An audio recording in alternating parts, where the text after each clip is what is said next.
carcinoma in situ é uma doença, na realidade, pré-maligna, que é a fase inicial de um tumor que poderia se tornar invasivo ou invasor. Então, o carcinoma in situ é aquele carcinoma mais superficial possível, em que ele ainda não infiltrou a chamada camada basal ou membrana basal celular. É considerado, então, um achado pré-maligno, mas deve ser tratado, porque se não for tratado, se torna um câncer invasivo. E ele já é considerado um câncer de mama? Não, ele não é considerado um câncer de mama, tá? Ele carrega consigo o termo carcinoma, porque ele já teve uma transformação, mas câncer é aquilo que pode metastizar, tá? E o carcinoma in situ não tem a capacidade de se metastizar. Perfeito. Aproveitando essa pergunta, quais são os tipos? Existem vários tipos de câncer de mama, né? Existem. Que a gente sabe. E quais são eles? Os tipos de câncer de mama dependem de uma avaliação molecular ou histopatológica. Existe um exame chamado imunistoquímica que os patologistas fazem e permitem que a gente tenha uma ideia de como essa doença ela na sua essência molecular. Então a gente basicamente divide os tumores de mama em tumores que expressam ou não receptores hormonais de estrógeno e ou progesterona, em tumores que expressam ou não uma oncoproteína de membrana chamada HER2, tá? E aí a gente acaba subdividindo essa doença nos tumores de mama hormonais e os tumores de mama não hormonais. E existe, obviamente, aquele tumor que não expressa nenhum desses indicativos da imunistoquímica que eu citei, que são justamente os tumores triplo negativos, porque não expressam receptor do HER, não expressam receptor de estrógeno e nem receptor de progesterona. Então, basicamente, são esses os tipos de câncer de mama. Só uma coisa, existe também uma característica histológica do local que a doença iniciou. Então, tem os carcinomas de mama ductal, que começaram no ducto mamário, inclusive é o mais comum, e os lobulares, tá? E existem outros subtipos mais raros. Existe um número, assim? Quantos tipos de câncer de mama existem? Exatamente, existe assim, a gente pode dizer que a gente tem pelo menos uns 5 subtipos de câncer de mama, tá bom? Mais ou menos isso de uma forma fácil para a gente poder continuar a conversa.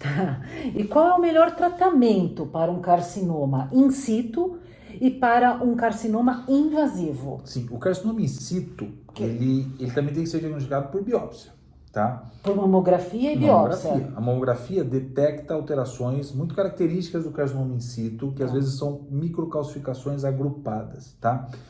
Se essa doença foi diagnosticada como um carcinoma in situ na biópsia, a recomendação é uma cirurgia conservadora, fazer uma ressecção daquela área ou de um quadrante da mama, e essa paciente vai precisar fazer depois um complemento, por exemplo, com radioterapia, se você optar por essa opção, na tentativa de tratar o restante da mama, se tiver outros focos que não foram ainda detectados. E utilizar um tratamento profilático ou preventivo por um período de tempo, 5 anos habitualmente, de comprimidos bloqueando a ação hormonal, se esse tumor in situ expressar os receptores hormonais. Se ele não expressar, não precisa. Para o carcinoma invasivo, o tratamento também é cirúrgico, se possível, né? Associado a quimioterapia específica para aqueles subtipos de tumores de mama. Se há ou não a indicação de fazer o tratamento quimioterápico pré-operatório depende do subtipo histológico, tá? E em alguns casos pode ser necessário, inclusive, também o uso de anti-hormônios, e aí, dependendo da situação, isso pode variar de 5 a 10 anos. Então é importante as mulheres entenderem que cada caso é um caso. Então não é porque eu tive câncer de mama e a outra também teve que os tratamentos são iguais. Exatamente. Porque a gente sabe que dentro do consultório ou até dentro desse programa do Outubro Rosa existe, mas por que ela fez isso e eu não fiz? Por que que... Exatamente, isso é verdadeiro. Elas convivem, né? Lógico, e dentro da recepção ou fazendo tratamentos e são tratamentos diferentes. Então, existem tratamentos específicos para cada tipo de câncer de mama, entendeu? Então, o que na realidade se assemelha é que carcinoma in situ não vai precisar de quimioterapia, tá? Carcinoma invasor pode precisar de quimioterapia. Então, o carcinoma in situ, ele não é grave? Ele não é grave se diagnosticado precocemente. Lógico, porque se ele não for, ele vira um câncer. Ele vira um câncer, ele vira um carcinoma invasor. E aí tem a capacidade de se metastasizar a partir do momento que se torna invasor. Aí ele deixa de ter o nome in situ e ele passa a ter o nome realmente de carcinoma invasor ou invasivo. Por isso a importância do diagnóstico precoce, da mamografia. Novamente. E esse carcinoma in situ provavelmente é muito difícil de descobrir no autoexame, então. Impossível. O carcinoma in situ, ele não tem uma representação no toque. Clínica, não tem. Ele é um diagnóstico mamográfico, né? E o rastreamento se justifica justamente por isso. Perfeito. Então, imaginar que você possa diagnosticar uma doença na sua fase mais inicial possível é o que vai trazer impacto na sobrevida. E, novamente, a mamografia salvando vidas. E toda mulher diagnosticada com câncer de mama precisa de quimioterapia? Não, nem toda mulher que tem o câncer de mama invasivo vai precisar de quimioterapia, tá? Depende do subtipo histológico. Às vezes o tumor ele é até grande, mas ele tem um perfil imunohistoquímico muito favorável que pode afastar essa paciente da quimioterapia. E essa quimioterapia, se for feita, também é baseada nesse perfil da imunohistoquímica. Então não adianta, se você tiver o diagnóstico de câncer de mama, não é certeza que vai para uma quimioterapia. Exatamente, não é. A paciente pode diagnosticar um câncer de mama, fazer outros tratamentos e não necessariamente a quimioterapia. Tá? Então não é todo câncer de mama que precisa de quimio. Tá? A quimio ela sempre traz esses sintomas debilitantes? Vômito, fadiga, queda de cabelo? Nem sempre, mas são sintomas muito clássicos da quimioterapia, né? A quimioterapia é um tratamento potente, forte, que mexe demais com o organismo. Então ela vem acompanhada de efeitos colaterais. Aliás, não existe tratamento algum sem efeitos colaterais. Todos os tratamentos na medicina podem... Não só o câncer, né? Mas qualquer tratamento. Então o que acontece é que vômito, por exemplo, que marca muito o paciente oncológico, hoje a gente tem estratégias profiláticas extremamente eficazes. Então, o controle desses sintomas melhorou muito nos últimos anos, né?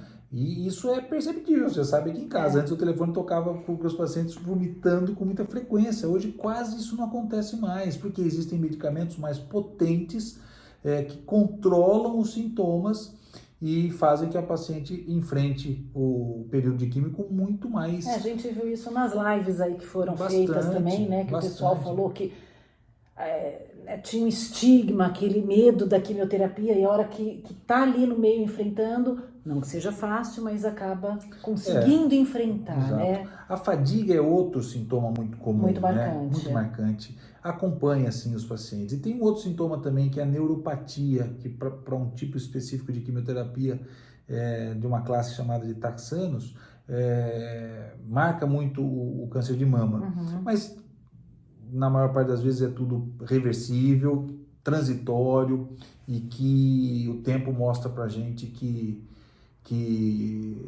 a evolução, inclusive, da própria medicina na tentativa de controlar esses sintomas ajudam demais no enfrentamento da doença. E a radioterapia? Quando ela é indicada? O paciente às vezes faz a químio, alguns precisam de rádio, outros não precisam. Quando ela é indicada? A rádio tem indicações bem estabelecidas. Também não é toda paciente que tem um câncer de mama que vai precisar de radioterapia.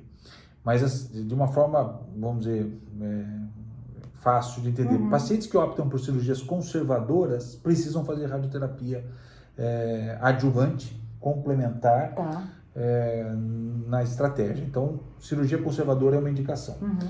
Tumores grandes, maiores do que 4 centímetros, é outra indicação. E acometimento linfonodal, axilar. Aí, dependendo do tipo, do subtipo, mas se houver um acometimento grande de linfonodos da axila, é recomendável também fazer a radioterapia. E a hormonioterapia, que é uma coisa mais nova, né? Assim, ela não é tão nova. A hormonioterapia, ela já é uma conduta que tem aí facilmente 30, 40 anos de uso. Mas a hormonioterapia, ela não é para todo tipo de câncer de mama. Também não. Tá? A hormonioterapia está reservada para as pacientes que expressam receptores ou de estrógeno ou de progesterona naquele exame do patologista chamado imunistoquímica. Tá? Ele é o exame que determina para a gente se a paciente vai precisar da hormonioterapia. Como regra, a hormonioterapia ela é por via oral, ela pode ser usada como uma forma adjuvante, né? Ou seja, complementar a cirurgia, e pode ser usada por 5 a 10 anos, isso depende caso a caso.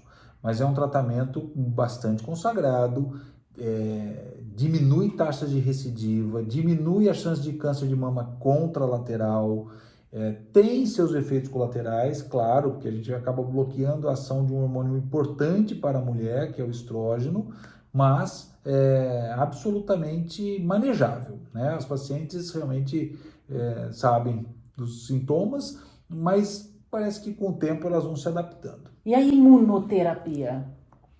Então, existem duas outras estratégias que eu preciso falar. Tem a terapia-alvo, né, para câncer de mama, ela existe, que é a terapia anti-HER2, que é feita por anticorpos monoclonais. Isso é para subtipos de tumores de mama que expressam uma oncoproteína chamada HER2, tá?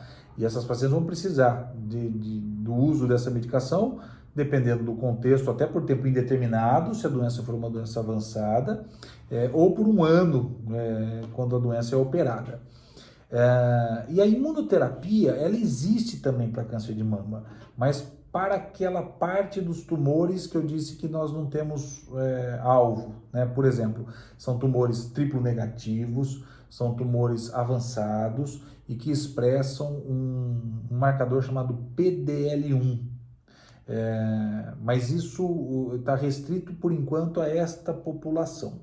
Então a imunoterapia existe, mas ela não é tão comum no câncer de mama quanto a gente utiliza, por exemplo, para câncer de pulmão, para melanoma, para câncer de rim, mas ela já chegou para câncer de mama, sim.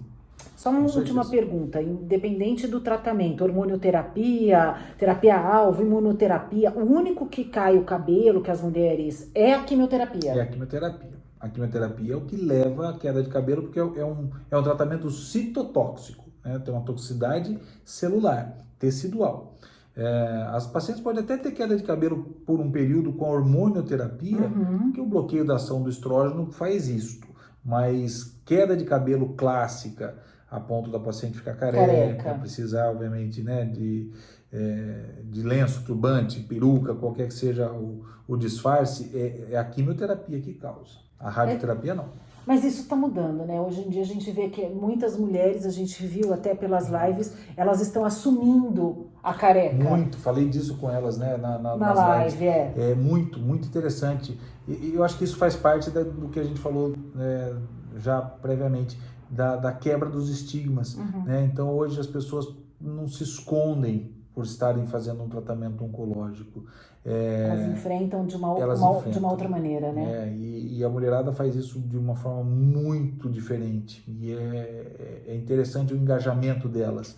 E cai cabelo, e elas fazem disso um evento, acaba virando um evento. Depois inventam artifícios para passar por essa etapa, então se maqueiam, botam lenços coloridos, turbantes, é muito interessante, eu vejo isso todo dia. Isso mudou também, eu me lembro no início, né, eu já faço oncologia há 16 anos, né, fora os 2 anos obrigatórios de residência de oncologia, como a queda do cabelo era uma coisa que trazia muito mais impacto social do que causa hoje. Hoje a gente andando pela rua você vê. Com facilidade. E aí a mulher tá lá e, tô enfrentando uma doença, mas tô aqui, né? Tô aqui, tô aqui na briga, é isso mesmo, é exatamente isso. Interessante, bem lembrado. Tá joia. Então, obrigada, estamos aqui mais uma vez respondendo as perguntas e se você tiver dúvida, pergunta, vai mandando que a gente vai montar aqui. Obrigada pela atenção. Obrigado, valeu.